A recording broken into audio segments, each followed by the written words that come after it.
Welcome to Who's in STEM.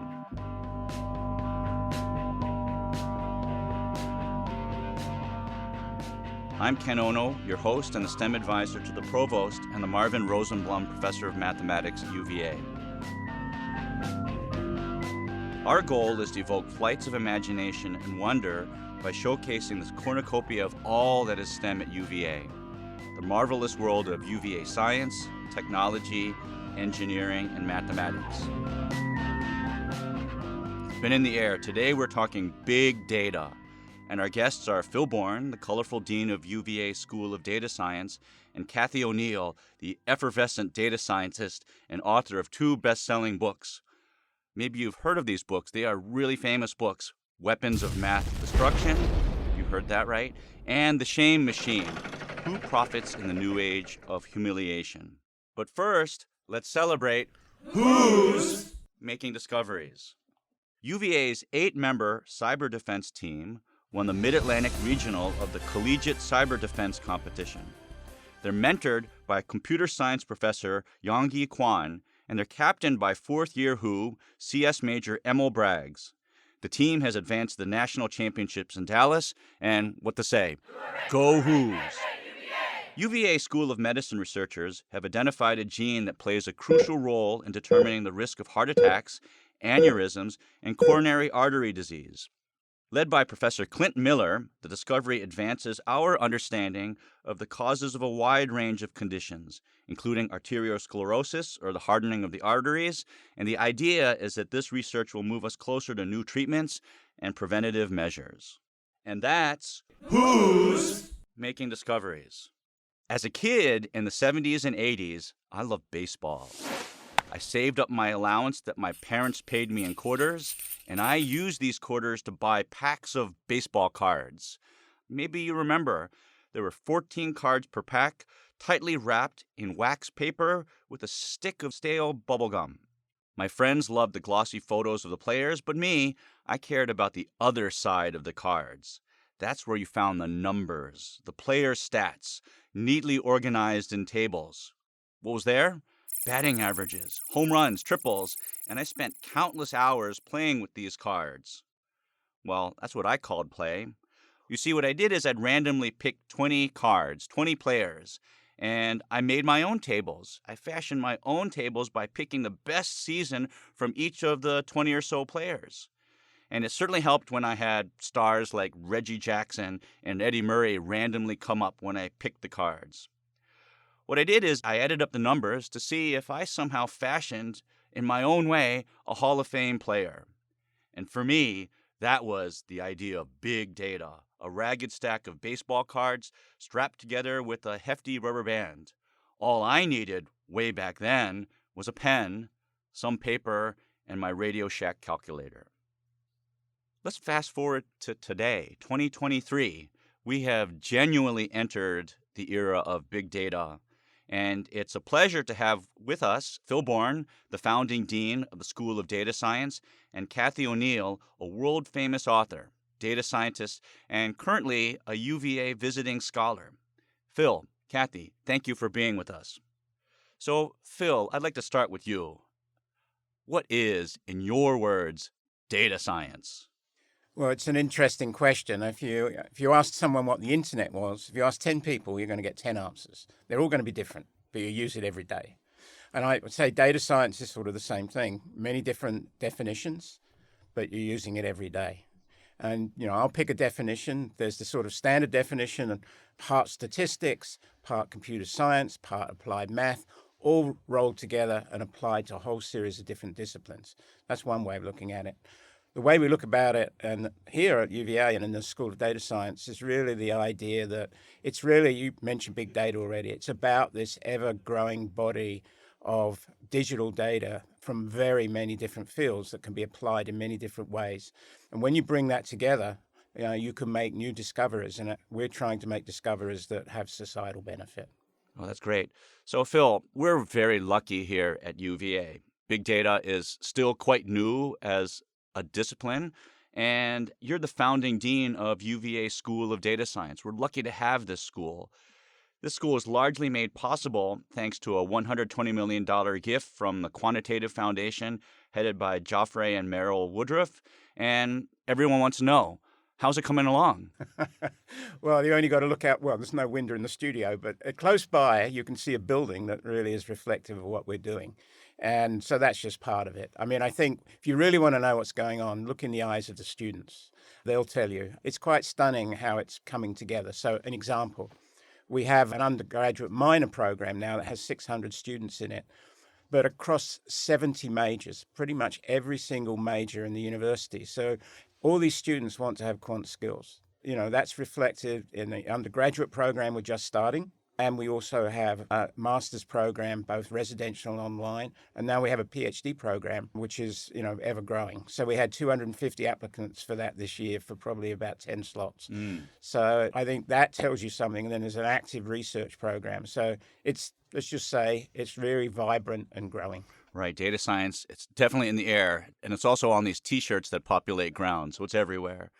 So Phil, joining us today is Cathy O'Neil, celebrated author and data scientist. She's on grounds this week as a UVA Distinguished Visiting Scholar.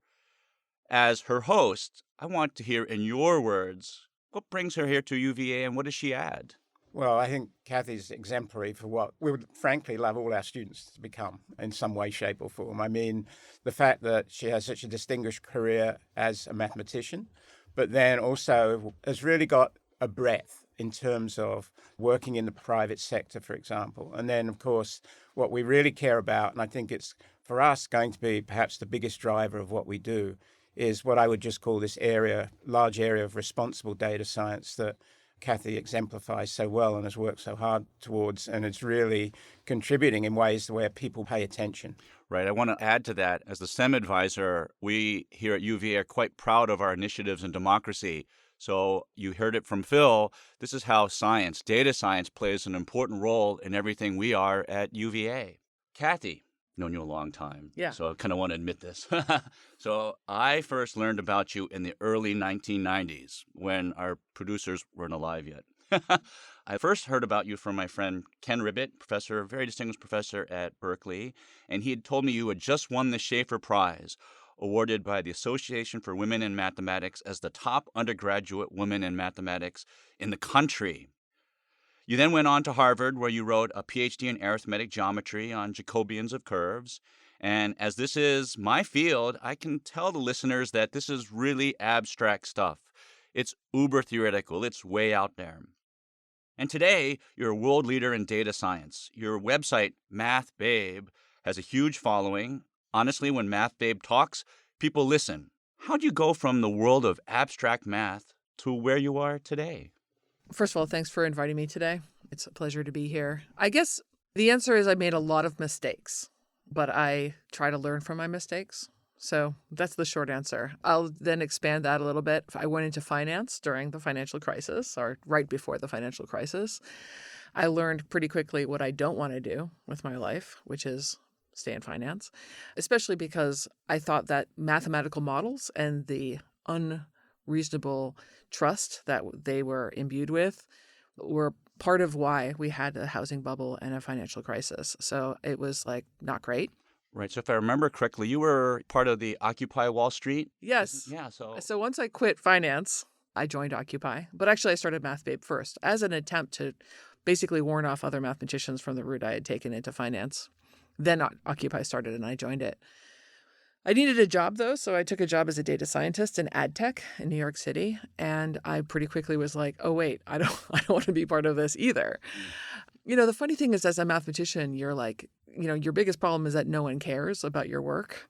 And it's very slow going. It's beautiful. It's absolutely gorgeous. But it's not that fundamentally transformative of society. And so I remember leaving math thinking, I want to have an impact on the world. And after a couple go-rounds in the real world, I was like, actually, I want to have a positive impact on the world. And that's an important caveat. So after having left ad tech, I started researching weapons of math destruction because I was like, okay, I keep seeing the same thing happen over and over again, which is people trust math algorithms too much. We give them too much power, and they actually aren't that perfect. And in fact, they're imperfect in systematic ways that typically make lucky people luckier and unlucky people unluckier. So they're sexist, they're classist, they're racist, and that's should be expected because that's what we are as a society. So I started really digging into those questions of like, why do we trust things that are so imperfect? What is the marketing aspect of this? What is the narrative in the media? It really shifted my thinking about my life. I'd certainly identified as a mathematician and as a technical person until then, and I now think of myself much more as a translator, but I still have technical skills. So when my book came out, I also started an algorithmic auditing company, knowing full well that there was no such thing as algorithmic auditing. They call it Orca.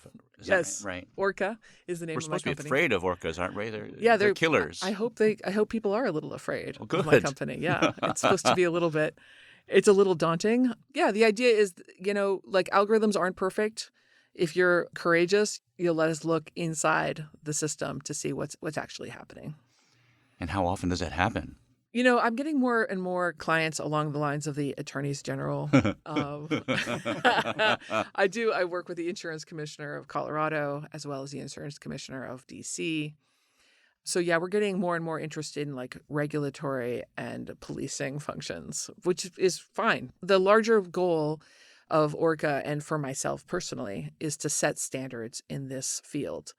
And I'll just say one more thing about my time in finance, which is like one of the things that went so wrong with mortgage-backed securities and those AAA ratings of mortgage-backed securities is that the system of risk modeling was corrupted.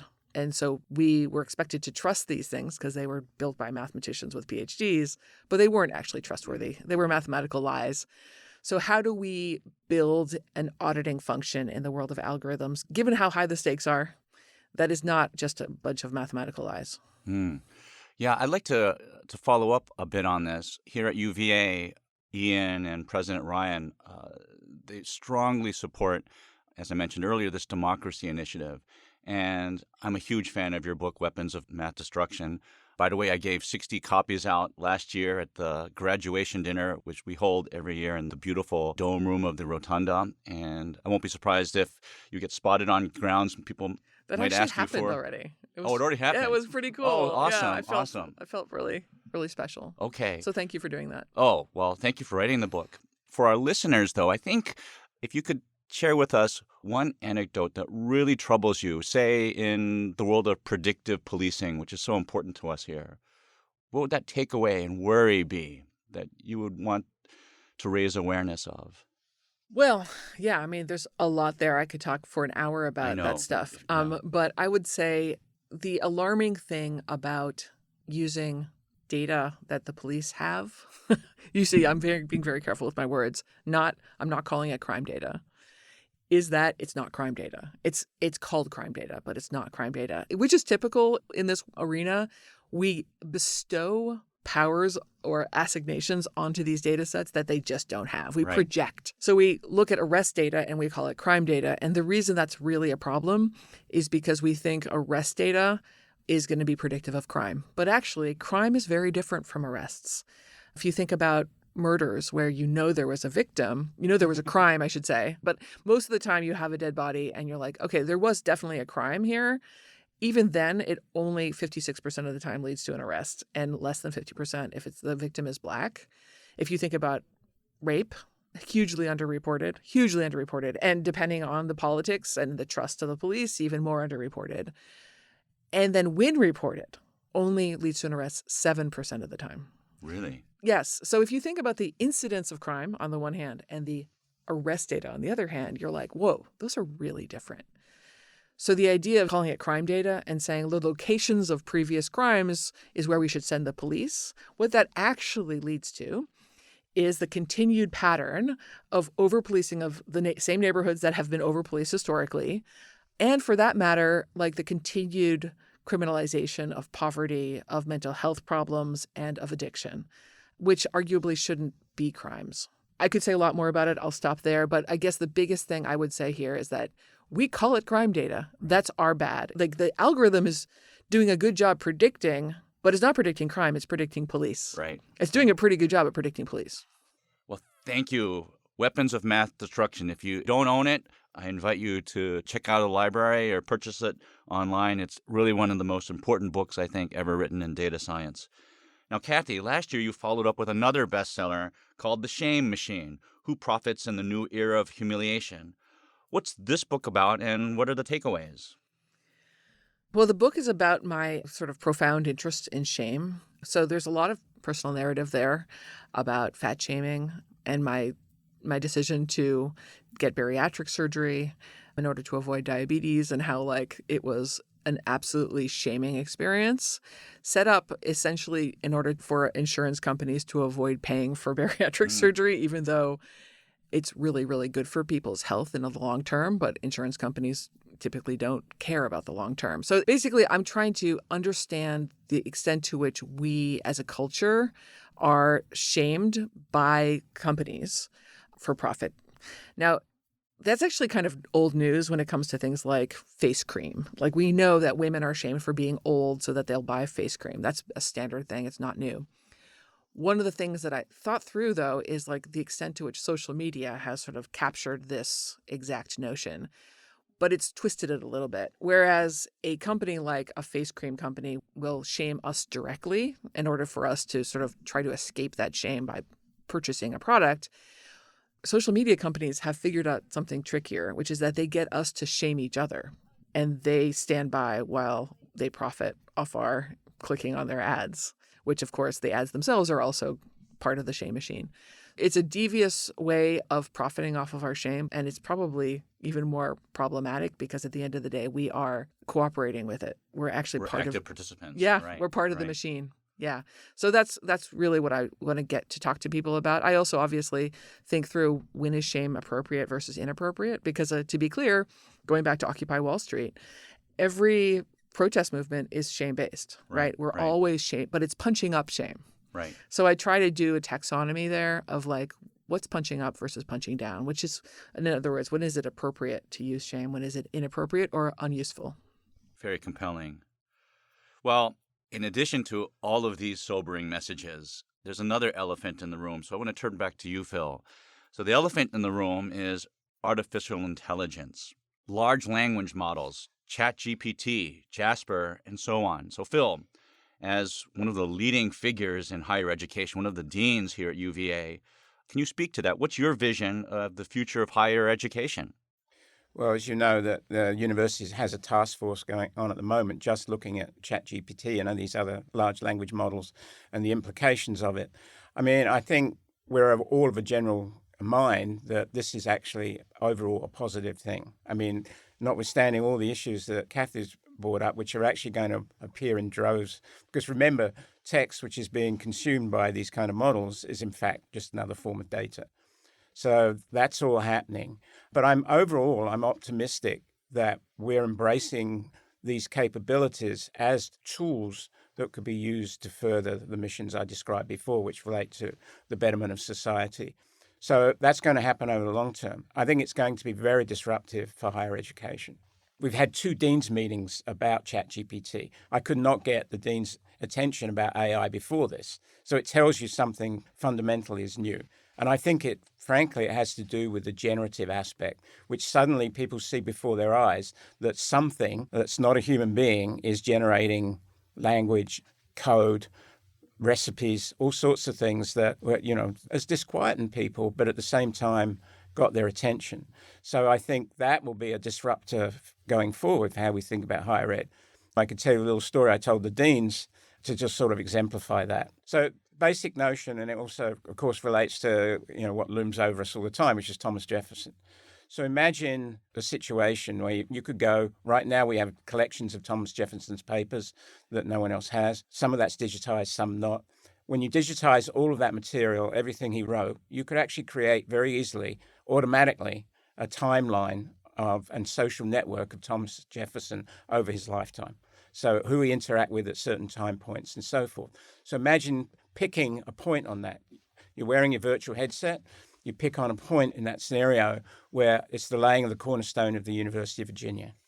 And who's there? Madison and Monroe are there. Well, then you have a simulated conversation between the 3 founders as it may have existed, or at least as far as these algorithms are telling you it existed at the time. And then, of course, in a VR world, you can actually look at what the surroundings look like at the point of the laying of the cornerstone before the academical village was built around Pavilion 7 and so forth.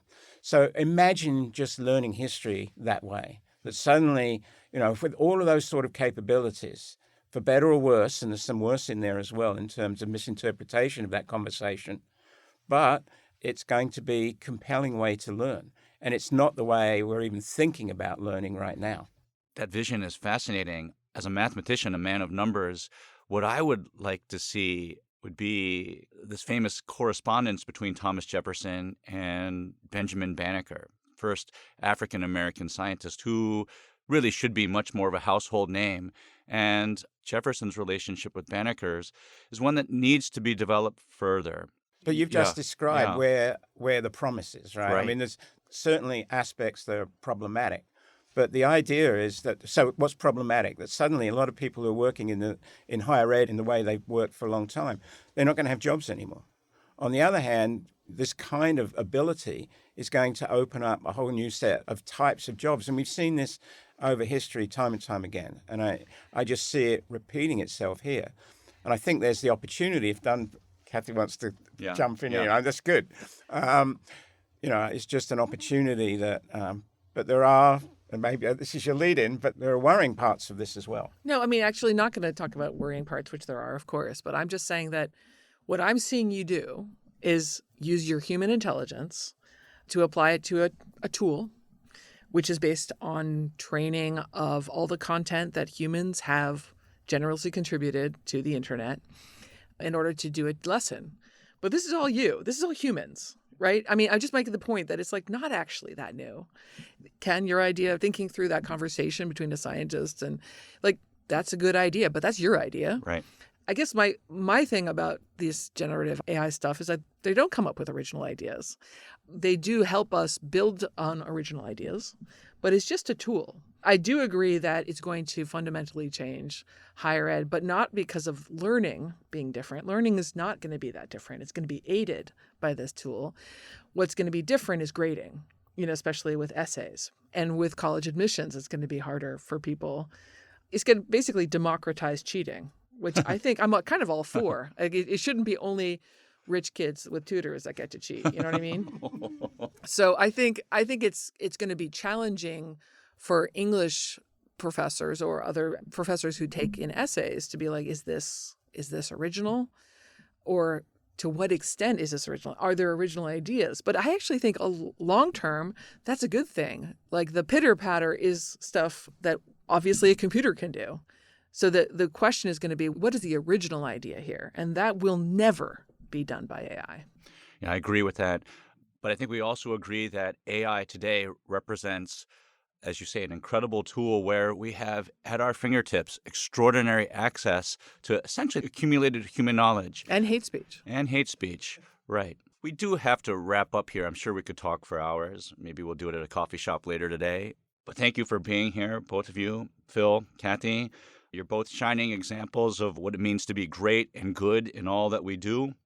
Phil, thank you for your dedication and service to UVA. That direction is so important as we enter the era of big data. And Cathy, wow, what to say. Thank you for being a strong advocate and a voice of much needed reason. Hope you enjoy your time here as UVA Distinguished Scholar. Come back anytime. I'm Ken Ono, STEM advisor to the Provost and the Marvin Rosenblum Professor of Mathematics, and you've been listening to Who's in STEM.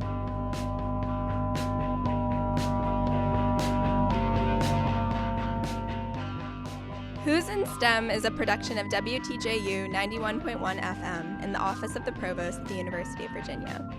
Who's in STEM is produced by Catherine Kossaboom, Ria Verma, Mary Gardner-McGee, and Ariane Ballou. Our music is composed and performed by Robert Schneider and John Ferguson of Apples in Stereo.